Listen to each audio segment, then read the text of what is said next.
الشيطان الرجيم بسم الله الرحمن الرحيم إن الذين توفاهم الملائكة ظالمي أنفسهم قالوا فيما كنتم قالوا كنا مستضعفين في الأرض قالوا ألم تكن أرض الله واسعة فتهاجروا فيها فأولئك مأواهم جهنم وساءت مصيرا إلا المستضعفين من الرجال والنساء والولدان لا يستطيعون حيلة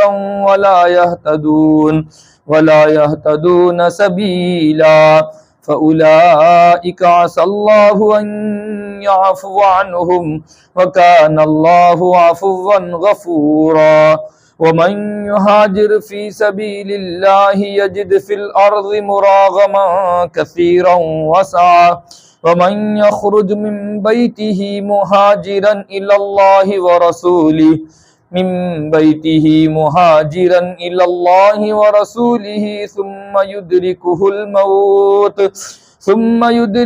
الموت فقد وقع أجره على الله وكان الله غفورا رحيما۔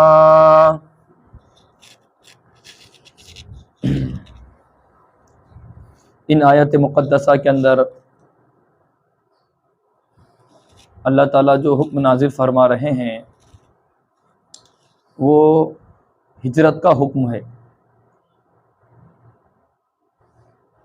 کیونکہ انسان جب اللہ تعالیٰ کو ایک مانتا ہے، اس کے ذات میں، اس کے صفات میں، اور پیارے نبی حضرت محمد صلی اللہ تعالیٰ علیہ وسلم کو آخری نبی مانتا ہے، اور وہ جب جانتا ہے کہ اتنا عظیم الشان جوہر، اتنا عظیم الشان سرمایہ جب میرے پاس ہے، تو اس انسان کو یہ فکر ہوتی ہے کہ کس طرح میں اس کو عام کروں۔ جو اللہ تعالیٰ نے مجھے دولت سے، ایمان جیسی عظیم الشان دولت سے نوازا ہے، تو وہ یہ سوچتا ہے کہ میں کس طرح اس ایمان کی روشنی کو، ایمان کے نور کو پورے دنیا میں پھیلاؤں۔ اس کی فکر میں ہمیشہ ایمان والا لگے رہتا ہے۔ جب اسلام کو قبول کر لیا، اللہ کو مان لیا، نبی محمد صلی اللہ علیہ وسلم کو آخری نبی مان لیا، تو وہ ایمان اس کو بار بار تقاضا کرتا رہتا ہے کہ اس دعوت کو پھیلاؤ، اللہ کا پیغام پوری دنیا میں پھیلاؤ۔ اب وہ خاموش نہیں بیٹھے گا، وہ بے چین ہوتے رہیں گا۔ بظاہر میرے اور آپ کے آنکھوں کے سامنے وہ سوتا ہوا نظر آئے گا، مگر اس کا دل بے چین رہے گا، اس کا دل و دماغ بے چین رہے گا کہ کس طرح میں امت میں دین کا کام کروں، کس طرح میں ہے تو اللہ کے بندوں کو اللہ سے جوڑنے والا بن جاؤں۔ اب جب اللہ تعالیٰ نے دولت عطا فرما دیا تو کس طرح دولت کو اپنے اندر ہی رکھیں گا، بلکہ عام کریں گا، اور جب عام کریں گا تو بعض مرتبہ ماحول یہ ہوگا کہ ماحول اس کا ساتھ دیں گا، اور بعض مرتبہ ماحول ساتھ نہیں دیں گا۔ اب جس ماحول میں ہمارے پیارے نبی حضرت محمد صلی اللہ علیہ وسلم نے اس عظیم الشان پیغام کو لے کر اٹھے، لوگوں نے کہا یہ کیا عجیب مسئلہ ہے، ابھی تک ہم یہ کہہ رہے تھے کہ یہ دیں گا، انہیں یہ دیں گا، انہیں یہ دیں گا، ہم نے پوری دکان لگا کے رکھے تھے، یہ فلاں بارش دیں گا، یہ بارش کو زیادہ ہوئی تو روکیں گا، یہ لڑکی دیں گا، یہ لڑکا دیں گا، یہ معاملات کو حل کریں گا، سفر کے معاملے کو حل کریں گا، اور آپ صلی اللہ علیہ وسلم کا نعرہ ایک ہے، ایک خدا ہے، ایک کی مانو۔ یہ کیا نظام ہے؟ جب آپ نے ایک وَإِلَٰهُكُمْ إِلَٰهٌ وَاحِدٌ، ایک رب کی دعوت دی، خدا کی دعوت دی، تو ان کے اندر کھلبلی مچ گئی، کیونکہ جو عظیم الشان ذمہ داری اللہ تعالیٰ نے آپ کے اوپر ڈالی تھی، تو اللہ کے نبی نے ببانگ دہل اس کو پہنچائے۔ آپ نے یہ نہیں تھے کہ دنیا والے کیا کہیں گے، لوگ میرا ساتھ دیں گے نہیں دیں گے، فرمایا بس ساتھ دو مت دو، میرا کام ہے، جس مقصد کے لیے میں آیا وہ میں بھنگا کرتے رہوں گا میں کام۔ تو یہ اللہ تعالیٰ فرما رہے کہ اس کے اندر دیکھو، اللہ تعالیٰ اگر تم کو دین کی دعوت کے اندر، اسلام کی اشاعت کے اندر تم سہولت مل رہی ہے، کام کرنے کی اجازت مل رہی ہے، آپ کو ہے تو کوئی پریشان نہیں کیا جا رہا ہے، اللہ تعالیٰ کے حکام کے سلسلے میں آپ کو نہیں روکا جا رہا ہے، تو آپ عمل کیجئے، چاہے جس ملک میں رہتے ہو، جس شہر میں رہتے ہو، جس دیہات میں رہتے ہو۔ ہاں اگر ایسے ماحول میں آ گئے تم کہ وہاں پر دین اسلام پر آپ کو عمل کرنے کی اجازت نہیں دی جا رہی، یا کوئی ملک ہے جہاں پر دین اجازت کی نہیں دی جا رہی، نماز پڑھنے پابندی لگائی جا رہی، روزہ رکھنے میں پابندی لگائی جا رہی، یا اور دیگر مسائل میں پابندی لگائی جا رہی، تو اللہ تعالیٰ فرما رہے کہ ایسے اگر تم شہر میں پھنسے ہوئے ہیں، یا ایسے محلے میں ہو تم جہاں پر دین پر چلنا تمہارے لیے بڑا مشکل ہے، تو اللہ تعالیٰ نے فرمایا اس کو کیا کرو، چھوڑ دو اور ہماری طرف ہجرت کر پڑو۔ اب جہاں پر تم کو دینداری مل سکتی ہے، جہاں پر تم کو مسجد کا ماحول مل سکتا ہے، جہاں پر اللہ اور رسول سے تم جڑ سکتے ہیں، ایسے ماحول میں اپنا گھر بساؤ، ایسے وطنوں کو، ایسے ملک کو چھوڑو، ایسے گھروں کو چھوڑو، ایسے محلوں کو چھوڑو جہاں پر تم دین کا عمل نہیں کر سکتے، جہاں پر دور دور تک مسجد کا نام نہیں ہے۔ تو اللہ کے واسطے مجھ کو اور آپ کو ایک گھر چھوڑنا پڑے گا، ایسا محلہ، ایسی بستی مجھ کو اور آپ کو چھوڑنا پڑیں گی۔ وہی فرمان اللہ تعالیٰ صحابہ کرام سے فرما رہے ہیں کہ دیکھو ہم نے جب تم کو ہجرت کا حکم دے دیا تو تمہارا کام یہ کہ آپ نے مدینہ منورہ کی طرف ہجرت کرنا، اب جو نہیں کرے گا وہ اپنے اوپر خود مول لیں گا، اس کو اس کی سزا برابر ملیں گی۔ جو کچھ مسلمان جنہوں نے اسلام کو قبول کیا تھا، اسلام کو قبول کرنے کے باوجود وہاں پر ہجرت نہیں کرے، حالانکہ اللہ کے نبی نے حکم دے دیا کہ ہجرت کرنا سب کے لیے ضروری ہے، آپ ہجرت کر کے آئیے مدینہ منورہ، اور کچھ مسلمان نہیں آئے اس میں سے، اور وہ مسلمان کفار مکہ کے ساتھ غزوہ بدر میں شامل ہو گئے، گویا کہ وہ 1000 ہے تو 1002 بڑھ گئی ہے، ان کی تعداد بڑی کہ نہیں بڑی ان کی؟ اللہ تعالیٰ نے تنبیہ کرے کیوں تعداد بڑھایا آپ نے ان کی، کیوں آئے ان کے ساتھ؟ حالانکہ وہ لوگ، ان کے دل میں بھی ہمدردی ہے، وہ بھی اللہ کے ماننے والے تھے، مگر ان کے ساتھ شامل ہونے کی وجہ سے اللہ نے سخت تنبیہ فرمائی اس کے اندر۔ اب ہمارا حال آئیے، یہ جو لوگ کر رہے ہیں رسم و رواج، وہ ان کا رسم ہے، یہ ان کے تہوار ہے، یہ ان کے مواقع ہیں، میں اور آپ شریک ہوں گے تو پھر یہ ہے، اس کو بولتے قرآن، یہ ہے انقلابی کتاب، زمانے میں وہ نازل ہوا، آج ہماری رہبری کر رہی کتاب۔ ارے نہیں تو ہم تو بس ایسے ہی چلے گئے تھے، بچے کو ذرا کپڑے دینے، برتھڈے بنانے، میں اور آپ شریک ہو گئے، بس گناہ میں شریک ہو گئے، میں اور آپ ان کے تہوار میں شریک ہو، گناہ میں شریک ہو گئے۔ ان تمام چیزوں کے اندر اللہ تعالیٰ فرما رہے کہ اللہ کی زمین بڑی تھی، کہیں بھی ہجرت کرتے، وہ لوگ کہیں گے اللہ مسئلہ یہ تھا کہ ہمارا دل ڈر لگ رہا تھا، اصل میں مسئلہ یہ، یا پھر ہے تو ہم کو کچھ مجبوریاں تھی، فلاں تھی، یہ تھی۔ فرشتے جب آ کے پکڑیں گے ان کو روح، فرمایا کیوں ہجرت نہیں کریں؟ مسئلے تھے کچھ، کیا مسئلے تھے؟ ایک مسئلہ تھا، دوسری طرف چلے جاتے، وہاں چلے جاتے، وہاں چلے جاتے، کیوں نہیں گئے تم؟ فرمایا جاؤ جہنم میں پھر آپ۔ ہاں یہ الگ بات ہے کہ یہ لوگ جو رہیں گے جہنم میں ہمیشہ ہمیشہ نہیں رہیں گے، کیونکہ اللہ کے ماننے والے تھے، اور جہنم میں ہمیشہ ہمیشہ وہ رہیں گا جو اللہ کی ذات و صفات میں شریک کریں گا اور اللہ کا انکار کریں گا، وہ ہمیشہ ہمیشہ جہنم میں رہیں گا، مگر یہ لوگ ہمیشہ نہیں رہیں گے۔ وقت اب اللہ تعالیٰ سزا دینا چاہے تو تھوڑی دے، پوری دے دو، یہ اس کا مالک الملک ہے، اس کے ہاتھ میں پورا اختیار ہے۔ کروڑوں سال عبادت کرو پھر بھی جہنم، اور پوری زندگی گناہ کرو پھر بھی جنت، بول سکتے ہم کچھ؟ اس کی خالقیت ہے، اس کا مالک ہے، وہ مالک ہے، قاضی نہیں ہے۔ قاضی گواہوں کا پابند رہتا، قاضی وکیلوں کا پابند رہتا، اس لیے اللہ نے قاضی نہیں فرمایا، مالک کی کیا فرمایا؟ مالک کی، میں مالک ہوں، قاضی فاضی نہیں ہوں، دلیل لا کے رکھ دیں گے، بولیں گے جنت میں ڈالو، وہ نہیں چلنے والا ہے۔ ذالک فضل اللہ یؤتیہ من یشاء۔ تو اللہ تعالیٰ فرما رہے کہ ہجرت کرنا پڑے گا۔ سمجھ میں آ گئی اتنی باتیں؟ اگر ایسی جگہ میں جہاں پر دینداری پر عمل نہیں کر سکتے میں اور آپ، تو ایسی جگہ کو ہم کو تلاش کرنا پڑے گا جہاں پر اسی طرح ایسے کاروبار میں جہاں پر ہم کو دین پر چلنا مشکل ہے، تو ایسے کاروبار کو تلاش کرنا پڑے گا جو دینداری پر مجھ کو اور آپ کو آمادہ فرمائے۔ وہی فرما رہے اللہ تعالیٰ اس کے اندر۔ ہاں البتہ ایک اس کے اندر اللہ تعالیٰ نے سہولت عطا فرمائے ہیں کہ بعض لوگ ہو سکتا ہجرت کا حکم تو ہوگا، اس میں کچھ بچے بھی ہوں گے اور کچھ بوڑھے بھی ہوں گے زیادہ عمر والے، اور کچھ عورتیں بھی ہوں گی، اور عورتیں کے لیے ذرا مسئلے ہے کہ بھئی کبھی بیمار ہے، کوئی پریشان ہے، کوئی بیمار ہے، بیماری میں، ایسے لوگ جو ہے اللہ تعالیٰ نے کہا کہ اگر ایسے لوگ ہیں جن کو ہجرت کا حکم دیا تھا پھر بھی ہجرت نہیں کرے، جس میں بچہ ہے، عورتیں ہیں اور بوڑھے ہیں، تو اللہ تعالیٰ نے فرمایا ٹھیک ہے، کچھ نہ کچھ گنجائش ہم تم کو معافی کی دے دیں گے۔ حالانکہ حکم تو سب کو تھا، اور اللہ تعالیٰ نے مہربانی ستاری فرمائی ہم پر، اللہ تعالیٰ نے فرمایا ٹھیک ہے تم کو ہمیں تو معاف کر دیں گے۔ اس کے اندر یہی بات فرما رہے کیونکہ ابن عباس رضی اللہ تعالیٰ ان کی والدہ محترمہ پیچھے رہ گئی تھی، کیوں؟ ابن عباس بچے تھے اور ان کی والدہ عورتیں ہونے کی وجہ سے وہ کسی سے نہیں جا سکے، تو یہی اس کے اندر ہے، یعنی معذوروں کے لیے الگ سے گنجائش ہے، استثناء فرمایا گیا۔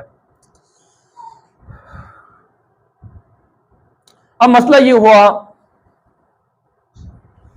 ایک صحابی ہے جن کا نام زمر بن جندب رضی اللہ تعالیٰ عنہ ہے، اور یہ بڑے بزرگ صحابی ہے، بڑی عمر تھی ان کی، اور عمر ہونے کے ساتھ ساتھ یہ نابینا بھی تھے، ان کو بیماریاں بھی تھی. جب انہوں نے یہ سنا کہ اللہ تعالیٰ کے پیارے نبی نے ہم کو یہ حکم دیا کہ ہجرت کرو، تو انہوں اپنے پوتروں نواسوں کے پاس آئے، فرمایا مجھے چلنا ہے مدینہ. تو انہوں نے کہا ابو جی آپ نے پڑھا نہیں اللہ کا قرآن، اس کے اندر آپ کے لیے کیا ہے، گنجائش ہے، آپ کے لیے سہولت ہے. فرمایا مجھے تم پہنچاتے کہ نہیں پہنچاتے، پہنچا رہے کہ نہیں پہنچا رہے، یہ بولو. خالی پوتروں سے کہا. فرمایا کہ آپ دادا بول رہے تو اللہ مانتے نہ مانتے. دادا کو کیا کیا، چار پر بٹھائے اور 300 کلومیٹر دور مدینہ منورہ کو چھوڑ کر آئے. 300 کلومیٹر دور جانا ہی تھا تو راستے میں کیا ہو گیا صحابی کا. اور کیا کہا انہوں نے، مجھے مدینہ سے، یہ مکہ سے لے کر کہاں جاؤ، مدینہ. حالانکہ اتنا دور کا فاصلہ ہے، پھر بھی پوتروں نے ہمت کر کے حضرت کو لے کر کرسی پہ بٹھائے، سواری پہ اس زمانے کی جو بھی تھی سہولت اس میں بٹھا کر لٹا کر لے جانے لگے. راستے میں حضرت کا انتقال ہوگا. وہی اللہ تعالیٰ فرما رہے کہ دیکھو اگر تم نیت کریں گے، انما الاعمال، ان کی نیت ہجرت کی تھی، اللہ تعالیٰ نے ان کو پورا پورا ثواب دے دیا. کیوں؟ ہمارا کام صرف کیا کرنا ہے، کوشش کرنا ہے، باقی اللہ تعالیٰ قبول کرے. اس لیے اللہ تعالیٰ قربانی مانگتے، اللہ قربانی لیتے نہیں. ہمیشہ یاد رکھو اللہ کا ضابطہ. اسماعیل علیہ السلام سے کہا ذبح ہو جاؤ، ذبح ہوئے. ابراہیم علیہ السلام سے کہا آگ میں کودو، جل گئے. حضرت ہمارے پیارے نبی پاک صلی اللہ علیہ وسلم کے والد صاحب، والد محترم کون ہیں، حضرت عبداللہ، ان کو کیا ہوا، قربانی کا، قربان ہوئے نہیں. اس لیے اللہ تعالیٰ قربانی مانگتے، اللہ تعالیٰ قربانی لیتے نہیں. یہ اللہ تعالیٰ وہی فرما رہے اگر تم نے ہمارے طرح ہجرت کی ہے تو اللہ تعالیٰ تم کو پورا پورا اس کا ثواب عطا فرمائیں گے. یہ اس کا واقعہ ہے اس کے اندر. پھر بعد میں ایک اچھا مسئلہ بھی ہے، ہمارے کو عام طور سے پیش بھی آتا ہے، کیونکہ اللہ تعالیٰ یہاں پر سفر کے مسائل کو ذکر فرما رہے ہیں.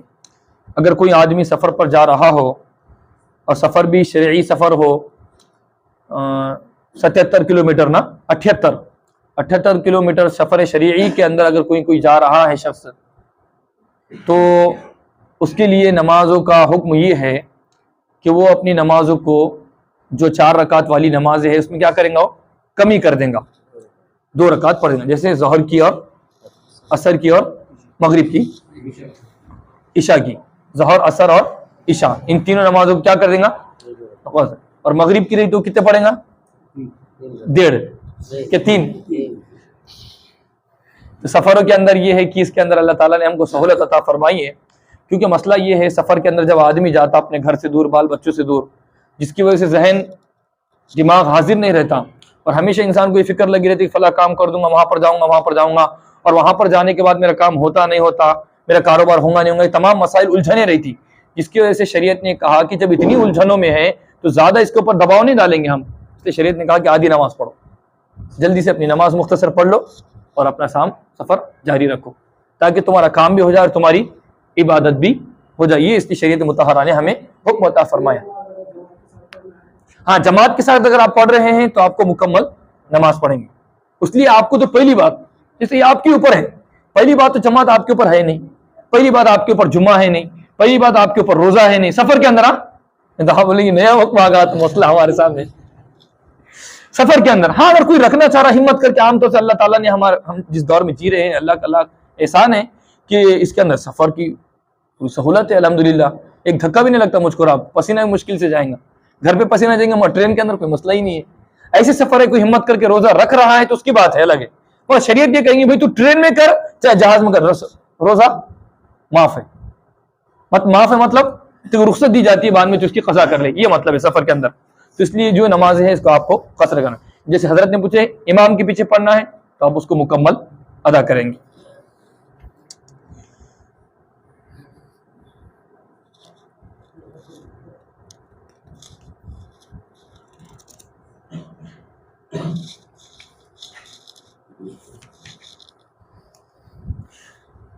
آگے جو مسئلہ ہے پھر بعد میں اللہ تعالیٰ فرما رہے کہ اگر تم سفر سے لوٹ جاؤ تو پھر اپنی جو نمازیں ہیں 4 رکعت والی 4 رکعت پڑھیں گے. یہ جو بتا رہے پھر بعد میں آگے اللہ تعالیٰ یہ فرما رہے ہیں کہ دیکھو عبادت بھی کرنا ہے اور دنیاوی اعتبار سے بھی ہوشیار رہنا ہے، اور دینی اعتبار سے بھی اور دنیاوی اعتبار سے، دونوں اعتبار سے کیا رہنا ہے، چوکنا رہنا ہے. ایسا نہ ہو کہ تم دین میں لگنے کی وجہ سے تمہارا دنیا کا نقصان ہو جائے. ایسے بھی نہیں ہونا چاہیے، بلکہ جس طرح ہم دین کا کام کر رہے ہیں یا دین کی خدمت کر رہے ہیں تو دنیا کی جتنے اسباب اللہ تعالیٰ نے ہم کو عطا فرمایا ہے ان تمام اسباب کو مجھ کو اور آپ کو استعمال کرنا چاہیے. بعض لوگوں کا مزاج دیکھیں گے آپ نے، وہ دین کے نام پہ ہو جاتے تو پورا دین کے نام پہ ہو جاتے، جب دنیا کی معاملے ان کے سامنے پیش کیا جاتے تو اللہ بڑا ہے، اللہ تعالیٰ پالنے والا ہے، اللہ تعالیٰ بڑے غفور رحیم ہیں. جب اللہ تعالیٰ خیر کھلا رہا تو میں نماز پڑھ رہا ہوں، اللہ مجھے نہیں کھلائیں گا کیا؟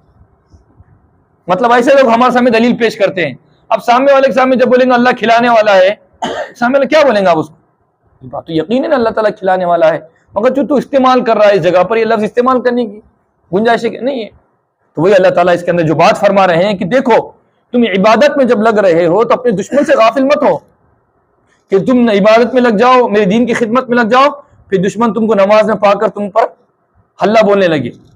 ایسا نہیں ہونا چاہیے، کیونکہ ہمارے نبی پاک صلی اللہ تعالیٰ علیہ وسلم جب سفر کے لیے نکلے تھے جہاد کے لیے، تو سفر میں جانے کے بعد بعض لوگ جو ہمارے دین اسلام کے دشمن کفار مکہ نے یہ سوچا کہ ایسا کرتے ہیں کہ تھوڑی دیر رک جائیں گے، ابھی ان کے اوپر حملہ نہیں کریں گے. جیسا ہی یہ لوگ جب نماز میں مشغول ہوتے ہیں تو پھر ان کو دنیا بھی بالکل یاد نہیں آتی، نہ ان کو ماں باپ یاد آتے ہیں نہ اولاد یاد آتی ہیں، بلکہ عبادت میں ایسے منہمک ہو جاتے ہیں کہ ان کو دنیا کی کوئی خبر نہیں ہوتی. اور جب کہ وہ کون سی نماز ہو تیسرے نمبر والی کون سی ہے؟ تیسرے نمبر والی نماز عصر کی نماز کی زیادہ اہمیت ہے، بہت زیادہ فضیلت ہے اس کی، عصر کی نماز کی.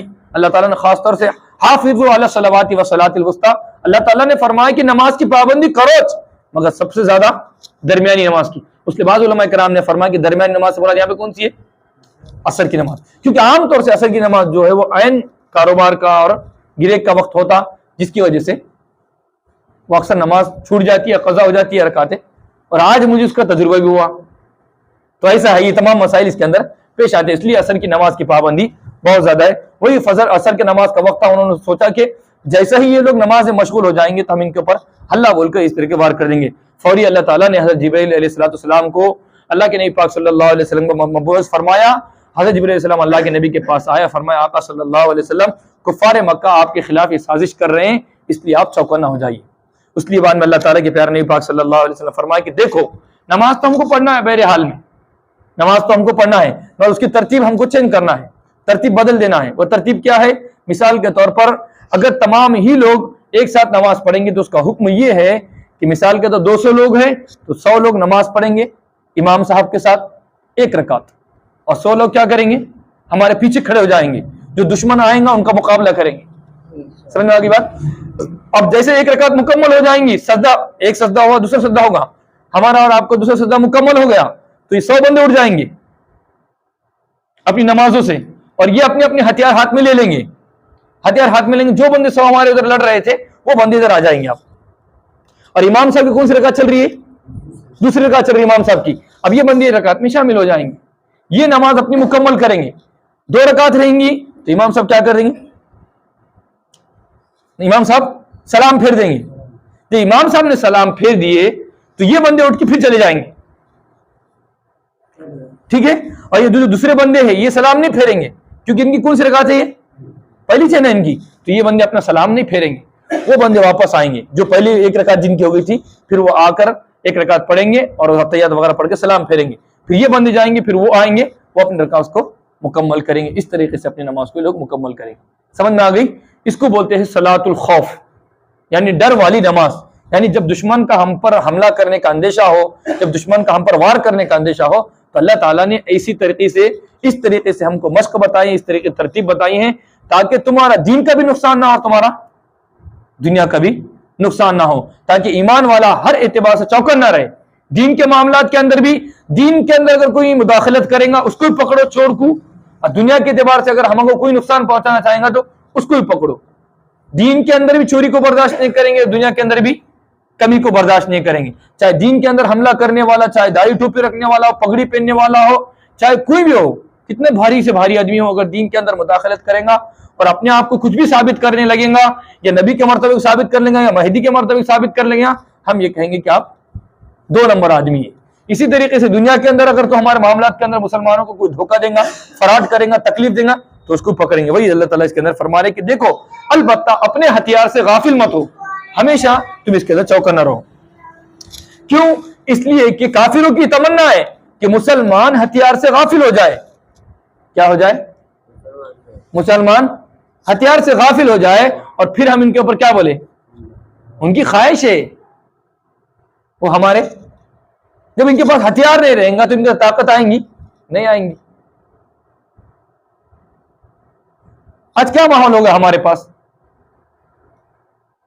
تو اس لیے ہمیشہ اللہ تعالیٰ نے جو صلاحیت عطا فرمائی ہے، انسان نے ہمیشہ چوکنا رہنا چاہیے، نہ اپنے دین کا نقصان کرے اور نہ ہی اپنے دنیا کا نقصان کرے. یہ ایک بات اس کے اندر فرما رہے اللہ تعالیٰ.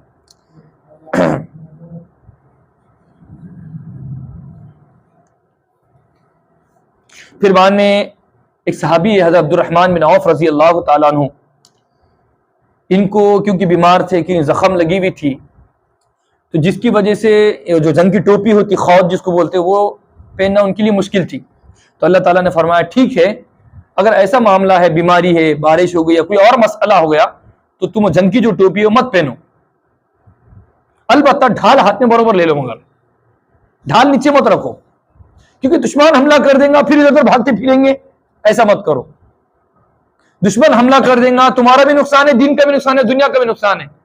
اس لیے اللہ تعالیٰ نے فرمایا کہ دیکھو اگر تم دوسرا ہتھیار اپنے ساتھ نہیں رکھ سکتے ہو بیماری کی وجہ سے، ضعف کی وجہ سے، تو ڈھال تو آپ کو رکھنا ہر حال میں ضروری ہے، کیونکہ دشمن حملہ کر دیں گا پھر آپ ادھر ادھر بھاگتے پھریں گے، اور بھاگنے میں کیا ہوگا؟ آپ کا بھی نقصان ہوگا، اور نقصان ہوگا دنیا کے اعتبار سے بھی دین کے اعتبار سے. وہی فرما عبد الرحمن بن عوف رضی اللہ تعالیٰ عنہ کے بارے میں یہ آیت کریمہ نازل ہوئی.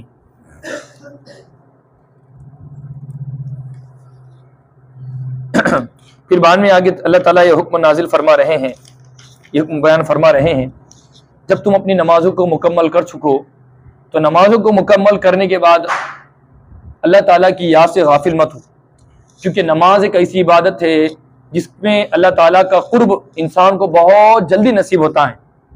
اس لیے پیارے نبی پاک صلی اللہ تعالی علیہ وسلم نے فرمایا کہ میری مدد کرو نماز میں سجدے کے ذریعے سے، یعنی زیادہ تم اگر عبادت کرو گے تو مجھے شفاعت کرنے میں تمہارے لیے آسانی ہوں گی. ٹھیک ہے، تو اس لیے اللہ تعالیٰ کو بہت زیادہ جو محبوب عمل ہے کون سا ہے؟ نماز ہے. اور پیارے نبی نے فرمایا، کیا فرمایا اللہ کے نبی نے؟ نماز میری آنکھوں کی ٹھنڈک ہے. وہی فرمایا اللہ تعالیٰ، جب نماز تم مکمل کر چکو پھر اس کے بعد نماز کے مکمل کرنے کے بعد اللہ تعالیٰ کا دھیان تو تم نے نماز میں جمائے تھے، پھر نماز کے باہر جب جائیں گے اپنے دنیاوی کاروبار میں اور مشغولیات میں، پھر بھی تم کو ذکر کا اہتمام کرنا ہے. نماز تو سراپا ذکر ہے ہی، نماز کے بعد تم نماز کے باہر معاملات میں جاؤں گے. اللہ تعالیٰ فرما رہے کہ دیکھو تم کو ہر حال میں ذکر کا اہتمام کرنا ہے. کیسے ذکر کا اہتمام کرنا ہے؟ ابھی کیسے ہم کیسے بیٹھے ہوئے ہیں نا، ابھی بیٹھنے کی حالت میں بھی، اور ابھی کھڑے ہو جائیں گے تو کھڑے ہونے کی حالت میں بھی. اس کی تیسری حالت کون سی ہے؟ سونے کی. تین حالتیں نا انسان کی، بیٹھنا، کھڑے ہونا اور لیٹنا، یہ تین حالتیں اللہ تعالیٰ نے فرمایا تینوں حالت میں ذکر کرو. گویا کہ ہر حال میں ذکر کرو. اس کا مطلب یہ ہے بیٹھتے، اٹھتے اور لیٹتے، یہ تین حالت ہے انسان کی، اس کے علاوہ کوئی ہیں کیا اور نہیں ہے. تو اللہ تعالیٰ نے فرمایا کہ جب تین حالات میں تم کو ذکر کرنا ہے، گویا کہ ہر حال میں انسان کو ذکر کا پابند کرنا ہے. پیارے نبی پاک صلی اللہ تعالی علیہ وسلم فرماتے ہیں حضرت جبرائیل علیہ السلام نے مجھے ذکر کی، اللہ کے ذکر کی، اللہ کے دھیان کی اتنی تاکید کی، میں نے یہ گمان کر لیا کہ کوئی چیز فائدہ نہیں پہنچا سکتی ہے بجز اللہ تعالیٰ کے ذکر کی. اس لیے اللہ تعالیٰ کے ذکر کا ہمیشہ اہتمام کرنا چاہیے. اگر ہمیں دعائیں نہیں آتی ہیں تو ہر وقت سبحان اللہ، بسم اللہ، اللہ کے نام سے، بسم اللہ الرحمن الرحیم، کھانا کھانے سے پہلے، گھر میں جانے سے پہلے، گھر میں جانے کے سے نکلتے ہو، تمام حالت میں، سفر میں، حضر میں، ان تمام میں حالت میں ہم کو ذکر کا اہتمام کرنا چاہیے. پھر آگے اللہ تعالیٰ فرمائے کہ دیکھو نماز کا جو اوقات ہے، نماز کے اوقات میں گڑبڑ مت کرو. ان الصلاۃ کانت علی المؤمنین کتابا موقوتا، اللہ تعالیٰ نے جو نمازوں کو فرض فرمایا ہے وہ مقررہ وقت. اس لیے اللہ کے نبی پاک صلی اللہ تعالی علیہ وسلم کو حضرت جبرائیل علیہ السلام آئے اور آپ کو نماز پڑھائی. مثال کے طور پر اب کے فی زمانہ ابھی ہم جس دور سے گزر رہے ہیں اس میں تقریباً 5:10 یا 20 منٹ پہ میرے خیال سے فجر کا وقت شروع ہو رہا ہے نا، 5 یا 20 منٹ پہ، اور تقریباً جا رہا ہے 6:20 منٹ پہ یا 19 منٹ پہ فجر کا وقت ختم ہو رہا ہے. تو حضرت جبرائیل علیہ السلام آئے ہمارے نبی کے پاس اور اول وقت میں نماز پڑھائے فجر کی، یعنی گویا کہ 5:20 منٹ. اسی طریقے سے ظہر میں آئے اور 12:55 یا 45 منٹ پہ پڑھا ہے. اسی طریقے سے عصر کی نماز, اسی طریقے سے مغرب کی نماز, اسی طریقے سے عشاء کی نماز, یعنی اول وقت میں پڑھا ہے. جہاں سے نماز کا وقت شروع ہو رہا ہے کیلنڈر کے مطابق, اس سے اول وقت میں پڑھا ہے. پھر دوسرے دن حضرت جبرائیل علیہ السلام آئے اور انہوں نے دوسرے دن آخری وقت میں نماز پڑھ کے بتائے, ایک دم آخری میں. جیسا فجر کا وقت اب چل رہا, آخری وقت کون سا ہے؟ 6:20 یا 21 منٹ, کچھ ہوگا 23 منٹ. تو حضرت جبرائیل علیہ السلام نے 20 منٹ کے اندر گویا کہ 20 سے 23 منٹ کے جو نماز ہو جاتی ہیں آخری وقت میں پڑھا دی. اسی طریقے سے ظہر, عصر, مغرب اور عشاء. پھر اللہ نے اسے فرمایا کہ وہ وقت سے لے کر یہاں تک عصر کا وقت ہے, وہ وقت سے لے کر یہاں تک فجر کا وقت ہے, وہ وقت سے لے کر یہاں تک ظہر کا وقت ہے. یہ تمام کے تمام اوقات کو آپ نے شمار کر دیا. ان اوقات میں آپ کو نماز کا اہتمام کرنا ہے اور آپ کی امت کو ان اوقات میں نماز کی پابندی کرنا ہے. یہ ہے اس کے اندر. پھر اس لیے اللہ کے نبی پاک صلی اللہ تعالی علیہ وسلم نے فرمایا کہ منافق کی نماز سے بچو. اب منافق کی نماز کیا ہے؟ منافق بھی نماز پڑھتے تھے. منافقوں کی نماز یہ ہے کہ وہ نماز میں سستی کرتے تھے. مثال کے طور پر نماز تو پڑھتے تھے مگر نماز کیا کرنا, پڑھیں گے ابھی بہت ٹائم باقی ہے, ابھی بہت ٹائم باقی ہے بول کے نماز کو موخر کرتے جاتے. جیسے ہمارے کاروبار کے اندر اگر خاندی مرتبہ ہو گئی تو کوئی مسئلہ نہیں ہے, مگر ہمیشہ کا معمول بنانا یہ منافقین کی علامت ہے. ہمیشہ کا معمول بنانا کہ نماز کو جماعت سے چھوڑ دینا یا ہمیشہ اس کو دیر کر دے پڑھ دینا. ہاں کبھی کبھار ہو گئی یا کسی مجبوری کی وجہ سے نیند لگ گئی, یہ تمام آزار تو اللہ تعالیٰ کے نزدیک اللہ تعالیٰ معاف فرما دیتے ہیں. اس لیے نمازوں کی پابندی کے اندر اس لیے اللہ نے فرمایا اَرَأَيْتَ الَّذِي يُكَذِّبُ بِالدِّينِ فَذَلِكَ الَّذِي يَدُعُّ الْيَتِيمَ وَلَا يَحُضُّ عَلَىٰ طَعَامِ الْمِسْكِينِ فَوَيْلٌ لِّلْمُصَلِّينَ. منافقین لوگ جب نماز پڑھتے تھے, نماز کو ایسا پڑھتے تھے ایسا معلوم ہو رہا ہے جیسے ذبح کرنے کے لیے لے جا رہے ہیں, سستی سے, کاہلی سے. اس لیے نماز کو پڑھنا ہے حشاش بساط کے ساتھ, اللہ تعالیٰ سے ثواب کی اور اللہ تعالیٰ سے اجر کی امید رکھتے ہوئے نمازوں کو ادا کرنا ہے. نہ ہی نمازوں کے اندر تاخیر کرنا ہے اور نہ ہی نمازوں کے اندر سستی کرنا ہے. یہ ہے. پھر آگے اللہ تعالیٰ جو حکم نازل فرما رہے ہیں, اللہ تعالیٰ یہ آیت کریمہ کے اندر مسئلہ یہ ہوا تھا, آپ تو کو یہ واقعہ معلوم ہوگا, غزوہ احد کے اندر کتنے صحابہ کرام شہید ہوئے تھے؟ غزوہ احد کے اندر شہید 70 کے قریب صحابہ اکرام شہید ہو گئے تھے. جب 70 صحابہ کرام شہید ہو گئے تو کتنے زخمی ہوئیں گے پتا ہوگا؟ تقریباً زخمی ہوں گے. تقریباً جب شہادت ہوئی تو تقریباً زخمی ہوں گے. تو زخمی ہونے کے باوجود مسئلہ یہ ہوا کہ بظاہر کفار مکہ نے کہا کہ ہم جیت گئے. جب جاتے رہے رستے سے جاتے رہے جانے کے بعد ان کے دل میں خیال آیا کہ ایسا کرتے ہیں, مسلمان تو یوں ہی نڈھال ہو چکے ہیں, کمزور ہو چکے ہیں اور زخم خوردہ ہے, جس کی وجہ سے ہم ان کے اوپر دوبارہ حملہ کریں گے اور ان کو کیا کر دیں گے, جڑ سے نعوذ باللہ ختم کر دیں گے. جب دوبارہ انہوں نے ارادہ کیا, جب اللہ کے نبی پاک صلی اللہ علیہ وسلم کو یہ بات معلوم ہوئی تو نبی محترم صلی اللہ علیہ وسلم نے صحابہ میں اعلان فرما دیا, فرمایا کہ میرے ساتھ جنگ میں وہی افراد شریک ہوں گے جو میرے ساتھ غزوہ احد میں تھے, اس کے علاوہ کوئی نہیں آئے گا. سمجھ رہے بات کو؟ ابھی جنگ سے آئے اور آنے کے بعد ابھی اپنے زخم میں مرہم پٹی بھی نہیں ہوئی, فوری اللہ تعالیٰ کا حکم آ گیا کہ آپ کو فوری کیا کرنا ہے, غزوہ کے لیے نکلنا ہے. تو صحابہ کرام کو ذرا بہت سا معلوم ہوا کہ ابھی تو زخم ایسے ہے ویسے. فرمایا نہیں, جو میرے ساتھ غزوہ احد میں شریک تھا وہی لوگ آئیں گے. خالی البتہ ایک صحابی تھے جو غزوہ احد میں شریک نہیں تھے, پھر بھی اللہ کے نبی نے ان کو اجازت مرحمت فرما دیے. عبداللہ بن جابر رضی اللہ تعالیٰ عنہ ہے, ان کے والد محترم جنگ احد میں کیا ہو گئے, شہید ہو گئے. اور ان کو بیٹیاں تھی, کتنی تھی؟ 7 بیٹیاں تھیں. تو انہوں نے اپنے بیٹے سے کہا کہ بیٹے میں جہاد میں جاتا ہوں اور تو اپنے بہنوں کی حفاظت کر, ان کی دیکھ بھال کر, جس کی وجہ سے ان کو پیچھے ٹھہرا دیے تھے. پھر وہ جب انہوں نے کہا یا رسول اللہ, میرے والد محترم نے مجھے میری اپنی بہنوں کے پاس رکھ کر گئے تھے اور میرے والد صاحب کیا ہو گئے, اب جنگ احد میں شہید ہو گئے, اس لیے میں یہ چاہتا ہوں کہ میرے والد صاحب کے بدلے مجھے قبول کرو. والد صاحب کے بدلے میں کہاں پر جانا ہے؟ گھومنے کے لیے. کہاں پر جانا ہے؟ جان قربان کرنے کے لیے. تو اللہ کے نبی پاک صلی اللہ علیہ وسلم نے فرمایا کہ ٹھیک ہے, آپ بھی ہمارے ساتھ شریک ہو جائیے. پھر اللہ کے نبی پاک صلی اللہ تعالی وسلم حمراء الاسد کے پاس آئے. وہاں پر تقریباً حمراء الاسد مدینہ منورہ سے 8 کلومیٹر کی دوری پر فاصلے پر ہے. آپ نے وہاں پر پڑاؤ ڈالا. جب کفار مکہ کو معلوم ہوا کہ آپ صلی اللہ علیہ وسلم میدان میں کھڑے ہیں, پھر وہاں پر کفار مکہ کو معلوم ہوا کہ آپ صلی اللہ علیہ وسلم تازہ دم ہو کر آئے ہیں, پھر ان کے اندر ایک رعب طاری ہوگا, ہیبت طاری ہوگی. پھر وہ لوگ وہاں سے کیا ہو گئے, لوٹ گئے. پھر ایک کافر آپ صلی اللہ علیہ وسلم کے پاس آئے اور انہوں نے کہا کہ یا رسول اللہ مجھے آپ کلمہ پڑھا دیجئے.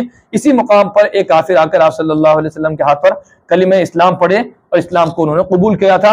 انہوں نے اسلام کو قبول کرنے کے بعد کفار مکہ کو کہا کہ آپ صلی اللہ علیہ وسلم تمہارے مقابلے کے لیے تیار ہے. جب ان کو یہ بات معلوم ہوئی تو وہاں سے لوٹ گئے. پھر آپ صلی اللہ علیہ وسلم چند دن وہاں پر حمراء الاسد میں رہے. حمراء الاسد میں رہنے کے بعد آپ نے اپنی کامیابی کا جھنڈا لہرا دیا, فرمایا کہ اللہ تعالیٰ نے ہم کو کامیاب کر دیا اور آپ بھی مدینہ منورہ کے اندر واپس آ گئے. یہ واقعہ اللہ تعالیٰ یہاں پر فرما رہے ہیں اس کے اندر. اور وہی بات فرما رہے اللہ تعالیٰ صحابہ کرام سے کہ جس طرح تم کو زخم لگا ہے وہ بھی تو کفار مکہ انسان ہیں, ان کو بھی زخم لگا ہے.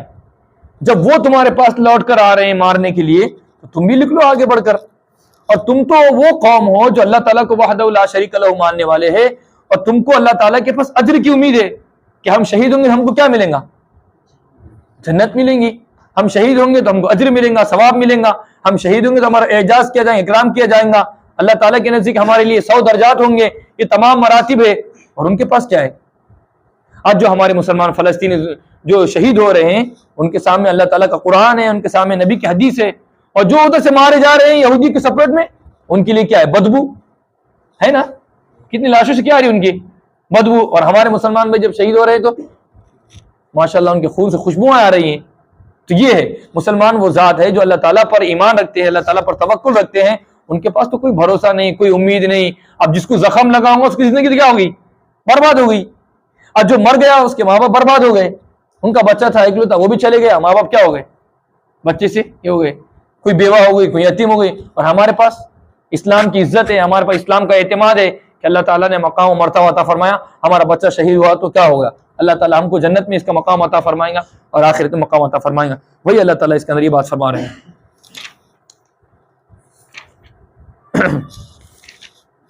ان الذين توفاهم الملائکۃ ظالمی انفسهم قالوا فيما كنتم, اور بلا شبہ وہ لوگ جن کو فرشتے پکڑتے ہیں, یعنی جن کے فرشتے موت نکالنے کے لیے آتے ہیں, روح نکالنے کے لیے آتے ہیں, قالوا فيما كنتم, تو فرشتے کہتے ہیں کہ تم نے ہجرت کیوں نہیں کی, یہاں پر کیوں ٹھہرے آپ؟ قالوا كنا, وہ لوگ کہتے ہیں مستضعفین فی الارض, ہم زمین میں چلنے پھرنے سے تنگ دل ہو گئے تھے, یا ہم مجبور ہو گئے تھے, یا ہم لوگ کمزور ہو گئے تھے. قالوا الم تکن ارض اللہ واسعۃ فتہاجروا فیہا, وہ فرشتے کہیں گے کہ اللہ کی زمین چھوٹی ہے کیا؟ اللہ کی زمین چھوٹی ہے؟ اللہ کی زمین تو بڑی ہے, کہیں بھی ہجرت کرتے تم. منر فاولئک مأواہم جہنم, پس یہ لوگوں کا ٹھکانہ جہنم ہے. سمجھ میں آ گئے؟ جہنم بولے تو ہمیشہ ہمیشہ نہیں بلکہ تھوڑے دن رہیں گے, جتنی بھی دن اللہ تعالیٰ رکھیں گا. وساءت مصیرا, اور جہنم کیسا ٹھکانہ ہے؟ بہترین ٹھکانہ ہے. کیسا ہے جہنم؟ جہنم کا ٹھکانہ ہے بہت خطرناک ٹھکانہ ہے. جہنم کے اندر ایک داروغہ ہے جسے جہنم میں پناہ مانگتی. جہنم میں ایک ایسا جگہ ہے, ایک ایسا پلاٹ ہے, ایک ایسا ایریا ہے جسے جہنم خود پناہ مانگتی ہے. اللہ تعالیٰ میری آپ کی پوری امت کی حفاظت فرمائے. اس لیے جہنم سے ہمیشہ ہمیشہ پناہ مانگنا چاہیے. الا المستضعفین, مگر وہ لوگ جن لوگوں نے ہجرت نہیں کی, یعنی اگر وہ لوگ بوڑھے ہیں, کمزور ہیں, عورتیں ہیں اور بچے ہیں, لا یستطیعون, جن کو ہے تو راستے کی پرکھ نہیں ہے, یا وہ لوگ ہیں جو تدبیر نہیں جانتے, حکمت نہیں جانتے, ولا یستطیعون سبیلا, جو راستے کو نہیں جانتے, تو اللہ تعالیٰ ان کو کیا کریں؟ فاولئک عسى اللہ, امید ہے کہ اللہ تعالیٰ اس لوگوں کو معاف کرے گا. وکان اللہ غفورا رحیما, اور اللہ تعالیٰ بہت معاف کرنے والا ہے. ومن یہاجر فی سبیل اللہ, اور وہ شخص جس نے اللہ تعالیٰ کے راستے میں جہاد کی, مراغما کثیرا, جو شخص اللہ تعالیٰ کے راستے میں جہاد کریں گا وہ ہے تو دنیا کے اندر یا زمین کے اندر بہت کشادہ جگہ پائیں گا. کیا پائیں گا؟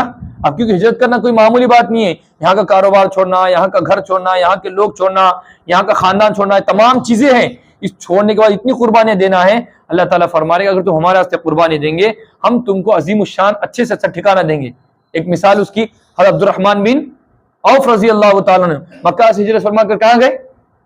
مدینہ کے اندر. کیا بن گئے؟ کتنے بڑے تاجر بن گئے. فرمایا مجھے بازار کا راستہ بتا دو, چلے گئے بازار میں اور سب سے بڑے صحابی رسول اور مالدار بن گئے. بنے کہ نہیں بنے؟ تو یہ ہے بعض مرتبہ اللہ تعالیٰ اپنے بندوں کو اس طریقے سے نوازتا ہے. اکثر صحابہ کرام تو مالدار نہیں تھے, مگر اللہ تعالیٰ نے بعض صحابہ کرام کو بڑا مالدار فرمایا تھا. اس لیے اللہ تعالیٰ کے واسطے اگر ہم ہجرت کر رہے ہیں, اللہ تعالیٰ کے حکم کو پورا کر رہے ہیں, ہمیں یہ نہیں دیکھنا کہ ہمارا دنیا کا نقصان ہو رہا ہے, بلکہ اللہ تعالیٰ کے حکم کو سامنے رکھنا ہے. وہی اللہ تعالیٰ ومن یخرج من بیتہ مہاجرا الی اللہ ورسولہ, اللہ تعالیٰ فرماتے جو اللہ کے واسطے رسول اللہ کے واسطے ہجرت کریں گا, پھر ہجرت کرتے کرتے راستے میں کیا ہوگی, اس کو موت آ گئی، فقد وقع اجر اللہ، تو اس کا اجر اور اس کی جنت کس کے ذمے ہے؟ اللہ تعالیٰ، اللہ اللہ تعالیٰ کے ذمے ہے. اللہ تعالیٰ اس کو، اللہ تعالیٰ کے ذمے کوئی چیز ہے نہیں، اور اللہ تعالیٰ یہ جملہ استعمال فرما رہے ہماری دل جوئی ہونے کے لیے. حالانکہ اللہ تعالیٰ کے لیے واجب ہے کیا؟ اللہ تعالیٰ کے لیے کوئی واجب نہیں ہے. پوری زندگی عبادت کرو تو پھر بھی اللہ تعالیٰ کہاں ڈال سکتے ہیں؟ جہنم میں. اور پوری زندگی گناہ کرو پھر اللہ تعالیٰ کہاں ڈال سکتے ہیں؟ جنت میں. وہ مالک الملک ہے، وہ جیسا چاہے ہمارے ساتھ کر سکتا ہے. فقد وقع اجر علی اللہ، اور اللہ تعالیٰ فرما رہے کہ اس کا اجر ہمارے پاس ہے. وکان اللہ غفور الرحیم، اور اللہ تعالیٰ بڑے معاف کرنے والے، رحم کرنے والے ہیں. وَإِذَا ضَرَبْتُمْ، اور جب تم زمین میں سفر کرو، فَلَيْسَ عَلَيْكُمْ جُنَاحٌ، تو تمہارے اوپر کوئی حرج نہیں کہ تم نماز میں کمی کرو. بتا دیے نماز میں کمی کرنے سے مراد یہ، ان خفتم، اگر تم کو یہ ڈر ہو کہ اگر تم نماز میں مشغول ہو جائیں گے تو تم پر کیا کریں گے؟ کفار حملہ کریں گے. ان الکافرین کانوا لکم عدوا مبینا، اور بلا شبہ کافرین تمہارے کیسے ہیں؟ دشمن ہیں، کھلے دشمن ہیں. وَإِذَا كُنْتَ فِيهِمْ فَأَقَمْتَ لَهُمُ الصَّلَاةَ، اور جب آپ صلی اللہ علیہ وسلم صحابہ کرام میں موجود ہو، فَأَقَمْتَ، پس آپ جب ان کو نماز پڑھائے تو چاہیے کہ ان میں سے ایک جماعت آپ کے ساتھ کھڑی ہو جائے نماز میں. وَلْيَأْخُذُوا حِذْرَهُمْ، اور دوسری جماعت کیا کریں گی؟ وہ میدان میں کھڑے ہو جائیں گی. فَإِذَا سَجَدُوا فَلْيَكُونُوا، پس جب یہ لوگ سجدے میں چلے جائے، فَلْيَكُونُوا مِنْ وَرَائِكُمْ، چاہیے کہ جو ان کے پیچھے ہے، یعنی پیچھے کون ہے؟ وہ ادھر والے، چاہیے کہ جو پیچھے ہے، وَلْتَأْتِ طَائِفَةٌ، وہ لوگ کیا آ جائیں گے؟ جو یعنی پیچھے، یعنی مطلب جو میدان میں کھڑے وہ کیا کریں گے؟ فَلْتَأْتِ طَائِفَةٌ أُخْرَى، تو دوسری جماعت کیا کریں گی؟ نماز میں آ جائیں گی. لَمْ يُصَلُّوا، جن لوگوں نے نماز نہیں پڑھی ہے وہ آ جائیں گے. فَلْيُصَلُّوا، تو وہ کس کے ساتھ نماز پڑھ لیں گے؟ ہمارے نبی کے ساتھ. وَلْيَأْخُذُوا حِذْرَهُمْ، اور چاہیے کہ یعنی جو کون سی جو پہلی جماعت ہے وہ کیا کریں گے؟ آپ میدان میں جا کے وَلْيَأْخُذُوا حِذْرَهُمْ، وہ اپنے ہتھیار کو اٹھا دیں گے. وَأَسْلِحَتَهُمْ، اور اپنے بچاؤ کے سامان. وَدَّ الَّذِينَ، کیوں کریں گے یہ سب ترکیب؟ کیوں کریں گے وَدَّ الَّذِينَ؟ کیونکہ کافرین چاہتے ہیں کہ مسلمان کس سے غافل ہو جائے؟ کس سے؟ نماز سے نہیں، ہتھیار سے. کس سے غافل ہو جائے؟ وَدَّ الَّذِينَ كَفَرُوا لَوْ تَغْفُلُوا عَنْ أَسْلِحَتِكُمْ وَأَمْتِعَتِكُمْ، اور یہ کافرین چاہتے ہیں کہ کاش تم لوگ ہتھیاروں سے غافل ہو جاؤ اور اپنے ساز و سامان سے غافل ہو جاؤ. فَيَمِيلُونَ عَلَيْكُمْ، تم غافل ہو جاؤ اور ہم موقع پا کر تمہارے اوپر حملہ. فَيَمِيلُونَ، یمین بولتے ایک بارگی حملہ کرنا. کتنی اچھی آیتیں ہیں. تو اس لیے ہمیشہ مسلمان کو چاہیے، ایمان والے کو چاہیے کہ ہمیشہ دنیا کے اعتبار سے بھی، دین کے اعتبار سے بھی غافل نہ رہے، چوکا نہ رہے. تو اس لیے ہم نے آپ کو بتایا تھا کہ اگر کوئی اپنے مال کی حفاظت میں مارا جا رہا ہے تو وہ کیا ہے؟ کیوں تو بڑا مرتبہ دے رہے؟ حالانکہ مال آپ نے بارہا تقریر سنی، مال ایسا ہے، مال ویسا ہے، مال آئے تو گھمنڈ آتا، مال آئے تو فلاں آتا، مال آئے تو یہ ہوتا. سنے ہوں گے نا، پراپرٹی آئی تو جو بھائی بھائی میں جھگڑے ہو رہے. اور اللہ تعالیٰ کیا فرما رہے ہیں نبی؟ جو مال کی حفاظت میں مارا جائے وہ کیا ہے؟ شہید ہے. وہ مال مراد ہے اس سے جو مال اللہ سے دور کر دے. جو مال ہم کو اللہ کی یاد دلا رہا، مال برا نہیں ہے، وہ اللہ کی نعمت ہے. اس لیے اللہ تعالیٰ نے وَإِنَّهُ لِحُبِّ الْخَيْرِ، ہے نا، خیر اس سے مراد مال ہے. خیر سے مراد کیا ہے؟ مال. اللہ تعالیٰ نے جو لفظ قرآن کے لیے استعمال فرمایا وہی لفظ کس کے لیے استعمال کیا اللہ تعالیٰ نے؟ مال کے لیے، پیسوں کے لیے. پیسہ بری چیز نہیں ہے، پیسوں میں لگ جانا بری ہے. کنال میں ترنا برا نہیں ہے، سمندر میں ترنا برا نہیں ہے، مگر سمندر کے پانی کو اندر لے لینا برا ہے. دنیا میں رہنا اور دنیا کے مارکیٹ میں رہنا برا نہیں ہے، دنیا کی مارکیٹ کو دل میں بسا لینا یہ برا ہے. ورنہ کروڑوں روپے صحابہ کرام کے پاس تھے، کروڑوں روپے. ٹھیک ہے نا، یہ بات ہے اس کے اندر. فَلْيَأْخُذُوا أَسْلِحَتَهُمْ، تم تمہارے سامان کی بات کرو، اپنے ہتھیار کی. فَيَمِيلُونَ عَلَيْكُمْ وَلَا جُنَاحَ عَلَيْكُمْ إِنْ كَانَ بِكُمْ، اور اگر تم کو کوئی مجبوری ہو، بیماری ہو، تمہارے پر کوئی حرج نہیں ہے کہ تم کیا مت پہنو؟ وہ جنگ کی ٹوپی مت پہنو. کیا مجبوری ہے؟ تمہارے سر میں تکلیف ہے یا تم مریض ہو.